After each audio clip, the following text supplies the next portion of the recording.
Good morning class. Good morning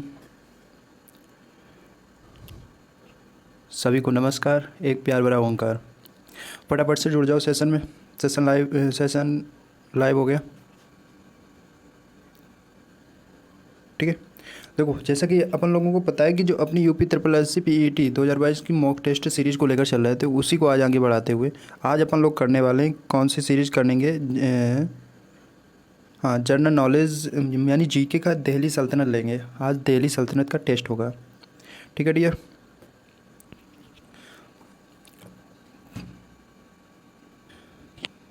तो फिर हो जाओ तैयार। पहला क्वेश्चंस देखो, क्वेश्चंस मिलेगा। क्वेश्चन का जो ऑप्शन रखा होगा, कमेंटमेंट कैसे करना है, क्वेश्चन नंबर डालना है, क्वेश्चन नंबर डालने के बाद फिर उसका ऑप्शन देना है। इस सिक्वेंस से आंसर रिप्लाई करना है, फटाफट से छापते जाना। ठीक है dear. Next questions.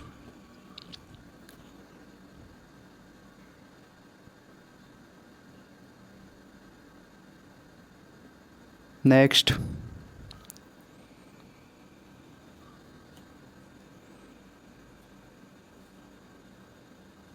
Next.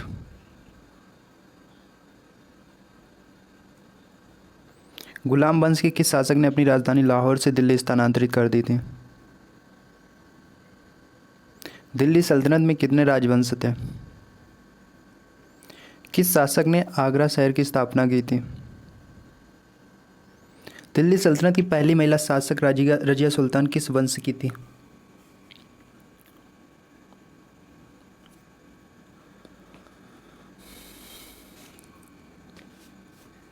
Next.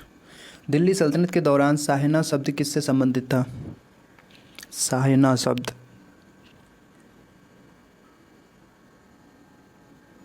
Next.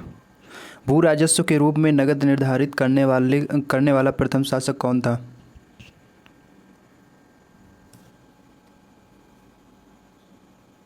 Next. निम्नलिखित में से कौन सी दिल्ली सुल्तानों के अधीन प्रशासन की भाषा थी?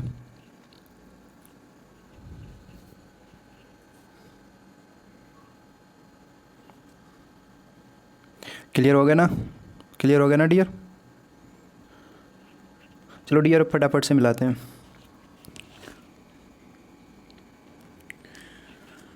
यानी स्पेस का काल दिल्ली सल्तनत काल के रूप में जाना जाता है। कौन काल जाना जाता है?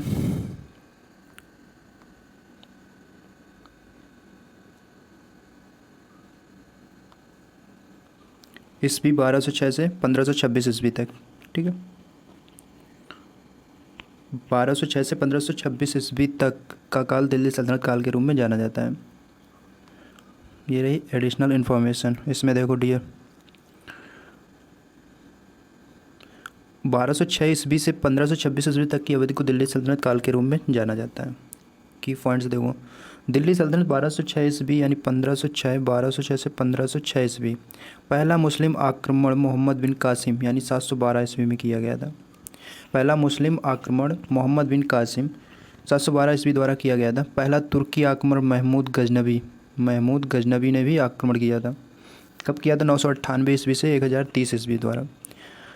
1025 में उसने सोमनाथ के सबसे प्रसिद्ध हिंदू मंदिर पर हमला किया और छापा मारा। दिल्ली सल्तनत के राजवंश कुछ इस प्रकार रहे, ये इंपॉर्टेंट रहेगा। दिल्ली सल्तनत के राजवंश: गुलाम राजवंश 1206 से 1290, खिलजी राजवंश 1290 से 1320, गुलाम राजवंश 1206 से 1290, खिलजी राजवंश 1290 से 1320, तुगलक राजवंश 1320 से 1414, सैयद राजवंश 1414 से 1451, लोधी राजवंश 1451 से 1521। क्लियर है ना डियर? आई होप पहला क्वेश्चन क्लियर हुआ होगा। कहने का मतलब 1206 से 1526 ईस्वी तक का काल दिल्ली सल्तनत काल के रूप में जाना जाता है। क्लियर। नेक्स्ट। गुलाम वंश की स्थापना किसने की थी? नसीरुद्दीन मसूद, रजिया सुल्तान, कुतुबुद्दीन ऐबक, गयासुद्दीन। गुलाम वंश की स्थापना किसने की थी? कुतुबुद्दीन ऐबक ने। किसने की थी डियर? कुतुबुद्दीन ऐबक ने। गुलाम वंश दिल्ली सल्तनत का पहला राजवंश था। गुलाम वंश को मामलुक वंश के नाम से भी जाना जाता है। मुगल वंश ने 1206 से 1290 के बीच शासन किया था। गुलाम वंश की स्थापना कुब अल दीन ऐबक ने की थी। कुब अल दीन ऐबक मोहम्मद गौरी का सेनापति था। कुब अल दीन ऐबक जो था वो मोहम्मद गौरी का सेनापति था। उसने 1206 से 1210 के बीच गुलाम वंश पर शासन किया था। वह भारत में तुर्की शासन के वास्तविक संस्थापक था। यूनेस्को की विश्व धरोहर स्थल कुतुब मीनार। यूनेस्को की विश्व धरोहर कुतुब मीनार 1192 के आसपास कुतुब उद दीन ऐबक द्वारा बनाई गई थी। ठीक है, फिर आती हैं रजिया सुल्तान। रजिया सुल्तान में क्या होगा? उपमहाद्वीप की पहली महिला मुस्लिम शासक और दिल्ली की एकमात्र महिला मुस्लिम शासक कौन बनी थी? रजिया सुल्तान बनी थी। Clear and dear. Next point, next bit is Nasir ud din Mahmood. Naseer ud din Mahmood Delhi में मामलुक सल्तनत का 8वां सुल्तान था। गयासुद्दीन बलबन दिल्ली के मामलुक वंश का 9वां सुल्तान था। क्लियर हुआ ना डियर? दूसरा क्वेश्चन क्लियर हुआ? क्या था? गुलाम वंश की स्थापना किसने की थी? कुतुबुद्दीन ऐबक ने की थी। किसने की थी? कुतुबुद्दीन ऐबक ने। नेक्स्ट क्वेश्चन, अलाउद्दीन खिलजी की जीत को क्रमिक रूप में व्यवस्थित करें। रणथंभौर, गुजरात, चित्तौड़, तेलंगाना। कौन सा होगा? पहले गुजरात के बाद Ranthambore, Chittor, Telangana. Option number second is correct. Alauddin Khilji वंश के सबसे शक्तिशाली शासक में से एक थे और दिल्ली का सुल्तान बना। उसने अपनी ससुर की हत्या कर दी और दिल्ली में अपनी सत्ता मजबूत कर ली। उसने शासनकाल के दौरान अलाउद्दीन ने मंगोल आक्रमणों के खिलाफ जारन मंजूर, सिविस्तान, किली, दिल्ली और अमरोहा में अपने राज्य की रक्षा की है। इंपॉर्टेंट बिट, अलाउद्दीन के कब्जे वाले राज्यों की यह सूची निम्न इस प्रकार है। अलाउद्दीन के कब्जे वाले राज्यों की सूची ये देखो। गुजरात 1299, गुजरात 1299। शासक बनने के बाद यह उनका पहला सैन्य हमला था। वह गद्दी पर बैठने से पहले ही गुजरात की कमज़ोर आर्थिक स्थिति से अवगत था, इसलिए उसने गुजरात पर आक्रमण करना बहुत सुविधाजनक लगा। इस समय गुजरात के राजा कर्ण थे। इस हमले के डर से कर्ण ने खुद को और अपने परिवार को महाराष्ट्र के देवगिरियों में बचाया। हालांकि रास्ते में ही उसकी बेटी देवल देवी पकड़ी गई और अलाउद्दीन ने उसका विवाह अपने बेटे खिज्र खां से करा दिया। इधर मुस्लिम काफूर जो एक गुलाम था अलाउद्दीन से मिला और उसने अलाउद्दीन के राज्य के विस्तार में बहुत बड़ी भूमिका निभाई थी। फिर आते हैं रणथंभौर 1301 ईस्वी में। कौन आते हैं? रणथंभौर। ये इस पर चौहान वंश का शासन था। उस समय की शासक हमीर देवी थी। हमीर देव ने नए मुसलमानों को शरण दी थी। अलाउद्दीन ने उसकी सराहना नहीं की और इस तरह उसने रणथंभौर पर हमला किया और यह युद्ध में हमीर देव चौहान को अलाउद्दीन खिलजी से पराजित कर दिया।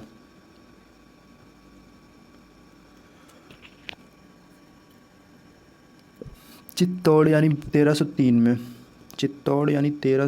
में। चित्तौड़ पर हमला का कारण यह था कि यह गुजरात के लिए व्यापार मार्ग के रास्ते में था। इस युद्ध में अलाउद्दीन के साथ प्रसिद्ध सूफी कवि और विद्वान अमीर खुसरो भी थे। इस जीत के बाद किले का नाम बदलकर खिजराबाद कर दिया गया था। इसका नाम अलाउद्दीन के बेटे खिज्र खान के नाम पर रखा गया था। वारंगल, तेलंगाना 1308 ईस्वी में। काकतीय वंश, यहाँ शासक प्रताप रुद्र देवी के अधीन शासन कर रहा था। उसका राज्य अत्यधिक समृद्ध था जो अंततः अलाउद्दीन के आक्रमण का कारण बना। उसने अलाउद्दीन के शासन को स्वीकार कर लिया और उसे कोहिनूर हीरा भेंट दिया। नेक्स्ट बिस्ट, गुलाम वंश के शासक ने अपनी राजधानी लाहौर से दिल्ली स्थानांतरित की। किसने की थी? इल्तुतमिश ने की थी। इल्तुतमिश ने की थी। इल्तुतमिश के बारे में बैकग्राउंड जान लो। इल्तुतमिश ऐबक का दामाद था।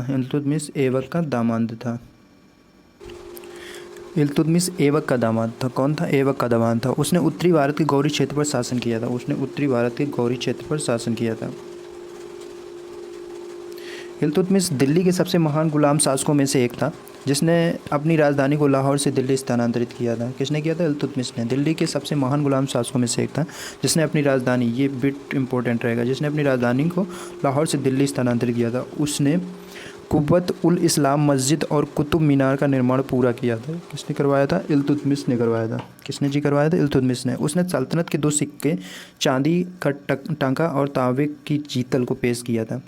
इसने इक्तादारी प्रणाली की भी शुरुआत की जिसमें राज्य को इक्ता में विभाजित किया गया था जो कि वेतन के बदले में रसोई को दिए जाते थे। और एडिशनल इन्फॉर्मेशन जान लो इसके बारे में। इल्तुतमिश की सेना ने 1210 में बिहार पर कब्जा करा था और 1225 में बंगाल पर आक्रमण किया था। 1236 में इसकी मृत्यु हो गई थी और उसकी बेटी रजिया उत्तराधिकारी मानी गई क्योंकि उसने अपने बेटे को कार्य के लिए बराबर नहीं माना था। 1236 में उसकी मृत्यु हो गई और उसने अपने बेटी को रजिया उत्तराधिकारी मानी गई क्योंकि उसने अपने बेटे को कार्य के लिए बराबर नहीं माना था। इल्तुतमिश का चित्र देखो भाई। नहीं अपलोड हो रहा। ये इल्तुतमिश का मकबरा है, नहीं आया। नेक्स्ट बिट, दिल्ली सल्तनत में कितने राज्यवंश थे? कितने थे? 5। ये 5 राजवंश थे। गुलाम वंश 1206 से 1290, खिलजी वंश 1290 से 1320, तुगलक वंश 1320 से 1413, सैयद वंश 1414 से 1451 और लोधी वंश 1451 से 1526। गुलाम वंश के बारे में देख लो भाई। गुलाम वंश ने लगभग 84 वर्षों तक शासन किया था। कितने वर्षों तक? 84 वर्षों तक शासन किया था। यह भारत पर शासन करने वाला पहला मुस्लिम राजवंश था। मोहम्मद गौरी के दास कुतुब उद्दीन ऐबक, जो अपने स्वामी की मृत्यु के बाद शासक बने, ने गुलाम वंश की स्थापना की थी। उसने दिल्ली में कुतुब मीनार बनवाया था। गुलाम वंश का अगला महत्वपूर्ण राजा शमसुद्दीन अल्तुतमिश था, जो स्वयं कुतुबुद्दीन ऐबक का गुलाम था। इल्तुतमिश की सक्षम बेटी रजिया बेगम पहली और एकमात्र मुस्लिम महिला थी जिन्होंने कभी दिल्ली के सिंहासन को सुशोभित किया। अंत में इल्तुतमिश का सबसे छोटा पुत्र नासिर उद्दीन महमूद 1245 में उनके शासनकाल के दौरान मुख्य शक्ति उनके प्रधानमंत्री बलबन के हाथों में रही। महमूद की मृत्यु पर बलबन ने सीधे गद्दी संभाली और दिल्ली पर शासन किया था। किस पर? दिल्ली पर फिर उसने शासन कर लिया था। महमूद की मृत्यु पर बलबन ने सीधे गद्दी संभाली थी, फिर वो दिल्ली के सिंहासन पर बैठा था।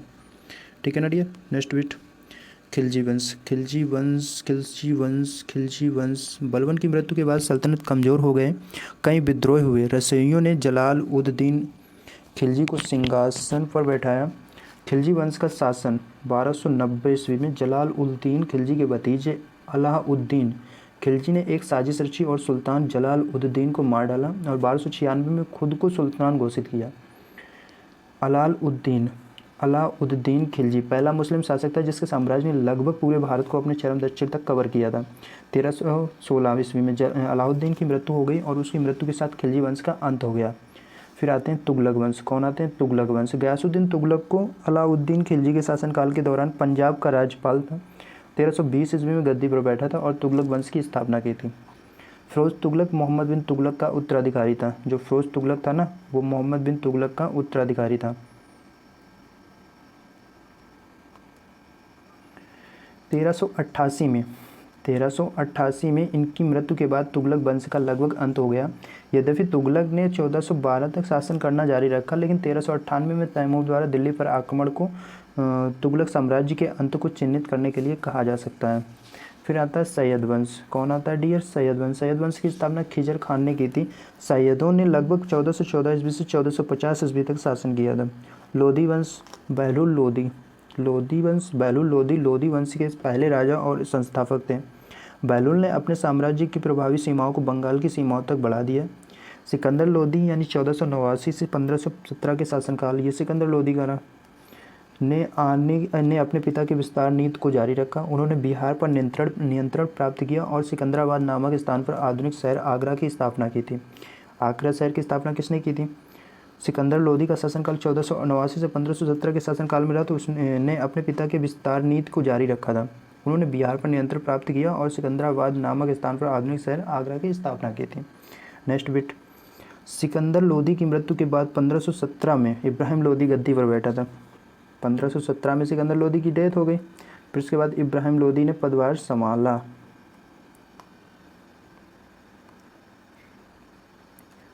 इब्राहिम लोधी को 1526 ईस्वी में पानीपत में बाबर ने हत्या कर दी थी। पानीपत में जो युद्ध हुआ था 1526 ईस्वी में बाबर ने हत्या कर दी थी इब्राहिम लोधी की।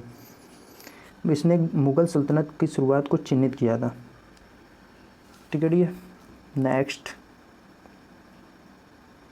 किस शासक ने आगरा शहर की स्थापना की थी? अभी बीट में क्लियर हुआ था किस शासक ने की थी? सिकंदर लोधी ने की थी। इसका शासनकाल कितना था सिकंदर लोधी का? 1489 से 1517। ठीक है, क्लियर है ना सभी का। सिकंदर लोदी ने 1504 में आगरा के वर्तमान शहर की इमारत को चालू किया था। सिकंदर लोदी सल्तनत का एक अफगान सुल्तान था, सल्तनत का एक अफगान सुल्तान माना जाता है सिकंदर लोदी को। उसने 1489 और 1517 के बीच शासन किया। वह अपने पिता बहुलुल लोदी के उत्तराधिकारी बना। लोदी फारसी शब्द का लोदी फारसी भाषा का कवि भी था। उसने 9000 श्लोकों का एक दीवान तैयार किया। इंपॉर्टेंट पॉइंट्स लोदी राजवंश के बारे में। 1451 से 1526 तक दिल्ली सल्तनत पर लोदी वंश का शासन था। लोदी वंश दिल्ली सल्तनत का 5वां और अंतिम वंश था। इसकी स्थापना बहलूल खान लोदी ने की थी। 1517 में सिकंदर लोदी की मृत्यु हो गई और उसका बेटा इब्राहिम लोदी उत्तराधिकारी बना। नेक्स्ट बिट, दिल्ली सल्तनत की पहली महिला शासक रजिया सुल्तान किस वंश की थी? गुलाम वंश की थी, जाहिर सी बात है।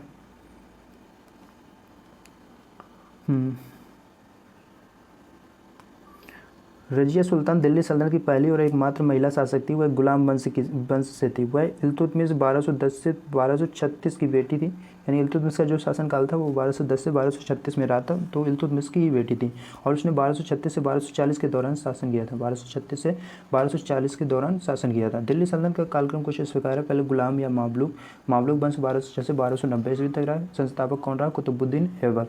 फिर इसके बाद खिलजी वंश आता 1290 से 1320 ईस्वी में। संस्थापक कौन होता है? जलालुद्दीन खिलजी। नेक्स्ट आता है तुगलक 1320 से 1414 और संस्थापक होता है गयासुद्दीन तुगलक। सईद 1414 से 1451 यानी खिज्र खां, इसके संस्थापक होते हैं। लोदी 1451 से 1526 बहलूल खान लोदी। ठीक है ना डियर, क्लियर हुआ। नेक्स्ट बिट, दिल्ली सल्तनत के दौरान साहिना शब्द किसी से संबंधित था? बाजार अधिकारी से। किससे था? बाजार अधिकारी से। बाजार पर नियंत्रण के लिए अलाउद्दीन ने साहिना ए मंडी नामक बाजार बनवाए थे। 3 बाजारों को इस रूप में पेश किया गया था। खाद्यान्न के लिए एक बाजार था और महंगे कपड़ों के लिए दूसरा और घोड़ों दासों और मवेशियों के लिए तीसरा बाजार था। उसने मतलब बाजारों को अलग अलग बांट दिया। पहला था खाद्यान्न के लिए एक बाजार था, महंगे कपड़ों के लिए दूसरा बाजार था, मतलब शॉपिंग के लिए दूसरा, घोड़ा दासों और मवेशियों के लिए तीसरा था। प्रत्येक बाजार साइना नामक एक उच्च अधिकारी के नियंत्रण में था। प्रत्येक बाजार जो थी वो साइना नामक एक उच्च अधिकारी के नियंत्रण में था, जो व्यापारियों का एक वही खाता रखता था और दुकानदारों और कीमतों को सख्ती से नियंत्रित करता था। अरीज ए मुमालिक सैन्य विभाग के प्रमुख, शरीफ ए मुमालिक महालेखाकार, काजी उल कजात मुख्य न्यायिक विभाग के प्रमुख थे। नेक्स्ट बिट, भू राजस्व के रूप में नकद निर्धारित करने वाला प्रथम शासक कौन था? अलाउद्दीन खिलजी। कौन था डियर? अलाउद्दीन खिलजी। अलाउद्दीन खिलजी भू राजस्व के रूप में नगद निर्धारित करने वाला पहला शासक था। अलाउद्दीन ने अपने ससुर जलालुद्दीन खिलजी, उसका ससुर का नाम क्या था? जलालुद्दीन खिलजी, हत्या करके दिल्ली की गद्दी हथिया ली। जलालुद्दीन पहला सुल्तान था जो जिसके पास स्थायी सेना थी। उन्होंने सैन्य सुधारों में चेहरा और दाग प्रणाली की शुरुआत की थी। जलालुद्दीन खिलजी द्वारा बाजार सुधार सबसे महत्वपूर्ण नीतियों में से एक था। वर्णी के अनुसार जलालुद्दीन ने 3 अलग अलग बाजारों की स्थापना की थी। अनाज बाजार, कपड़ा और किराना बाजार और घोड़ों दासों और मवेशियों के लिए अलग जगह। अलाउद्दीन खिलजी के आदेश में भूमि और राजस्व की माप नगद में की जाती थी। जलालुद्दीन खिलजी वंश के संस्थापक थे। 1290 में खिलजी वंश की स्थापना की थी। किसने की थी? जलालुद्दीन खिलजी ने। इसके दामाद उलालुद्दीन खिलजी उसकी हत्या कर दी थी। कुतुबुद्दीन ऐबक मुबारक शाह अलाउद्दीन का पुत्र, उसकी मृत्यु के बाद अलाउद्दीन का उत्तराधिकारी था। अल वसीक बिल्लाह की उपाधि नसरुद्दीन खुसरो शाह द्वारा मारा गया था। गयासुद्दीन तुगलक वंश के संस्थापक 1320 ईस्वी में तुगलक वंश की स्थापना की थी। उन्होंने सिंचाई का काम शुरू किया। दिल्ली के पास तुगलक बाद का निर्माण किया। Clear. Next and last bit, निम्नलिखित में से कौन सी दिल्ली सुल्तानों के अधीन प्रशासन की भाषा थी? फारसी। कौन सी थी? फारसी में देख लो, दिल्ली के सुल्तानों के अधीन प्रशासन की भाषा फारसी थी। ऐसा हम इसलिए कह सकते हैं कि क्योंकि उस समय का काफ़ी साहित्य फारसी भाषा में लिखा गया था। दिल्ली सल्तनत का साहित्य फारसी भाषी लोगों के लिए दिल्ली सल्तनत के लिए सिंहासन पर चढ़ने के साथ शुरू हुआ। स्वाभाविक रूप से भारत में फारसी भाषा का प्रसार हुआ। यह आधिकारिक भाषा थी और जल्दी भाषा में साहित्य कृतियाँ दिखाई देने लगीं। प्रारंभ में फारसी साहित्य उन विषयों के बारे में बात करता था जो फारस के लोगों से परिचित थे। धीरे धीरे हालांकि जैसे जैसे अधिक भारतीयों ने भाषा सीखी, साहित्यिक कृतियों अधिक भारतीय विषय होने लगे। अमीर खुसरो उस काल के एक प्रसिद्ध लेखक थे।